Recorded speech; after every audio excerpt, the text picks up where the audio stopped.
ఈరోజు నేను మోడీ గారిని రెండు చేతులెత్తి రిక్వెస్ట్ చేస్తున్నాను. సార్ మోడీ గారు, మీరు పార్లమెంట్లో ఒక స్పీచ్ ఇచ్చారు, అది రాష్ట్ర ప్రజలందరూ కూడా విన్నారు. చంద్రబాబు నాయుడు ఈ రాష్ట్రాన్ని ఎలా దోచుకున్నాడు, ఏటీఎం లాగా ఎలా వాడుకుంటున్నాడు, ఏ విధంగా సర్వనాశనం చేస్తున్నారో మీరు చెప్పారు గతంలో. ఒకసారి ఆ వీడియో మీరు విని, ఇప్పుడు ఏదైతే అమరావతిలో మళ్ళీ మిమ్మల్ని భూమి పూజకి పిలుస్తున్నారో అది ఎందుకు అనే ఆలోచన చెయ్యండి అని నేను రిక్వెస్ట్ చేస్తున్నాను. ఎందుకంటే గతంలో మీరు చూస్తే ఇదే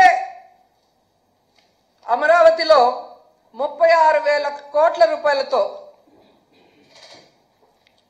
ఎస్టిమేషన్స్ వేసి టెండర్లు పిలవటం మనం కళ్యాణంగా చూసాం. అలాంటి అమరావతిలో ఆల్రెడీ మీరు చేసిన భూమి పూజనే మళ్ళీ భూమి పూజ అంటూ మిమ్మల్ని పిలుస్తున్నారు.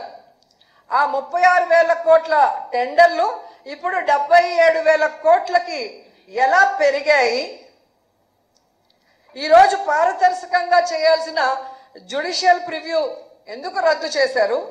రివర్స్ టెండరింగ్ ఎందుకు రద్దు చేశారు? మొబిలైజేషన్ అడ్వాన్స్ ఎందుకు తీసుకొచ్చి ఈరోజు కాంట్రాక్టర్లకి డబ్బులు ఇస్తున్నామన్న పేరుతో మొత్తం మీరెందుకు దోచుకుంటున్నారన్న విషయాన్ని వెలికి తీసి విచారణ చేయమని మోడీ గారిని రిక్వెస్ట్ చేస్తున్నాం.